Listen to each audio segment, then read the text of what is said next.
వేటిని ఓడించాలో, వేటిని నాశనం చేయాలో, వేటిపై ఆధిపత్యం సంపాదించాలో, వేటి మీద ఏలుబడి చేయాలో పర్వాలేదులే అని వాటితో సమాధాన పడిపోతే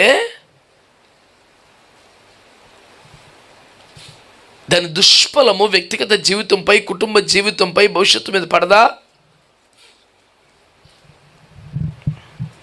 విసర్జింపబలవలసిన వాటిని అట్టిపెట్టుకుంటే ప్రమాదం కాదా? మనకు అత్యంత ప్రియమైన వ్యక్తులే తల్లులో, తండ్రులో, తాతలో, మామలో మరణిస్తే వారిపై మనకున్న అనురాగాన్ని బట్టి ఇంట్లో ఉంచుకోగలుగుతామా? అది వ్యర్థం కదా, ప్రమాదం కదా. క్షణానికి డీకంపోజ్ అవుతుంటే డేంజర్ కదా.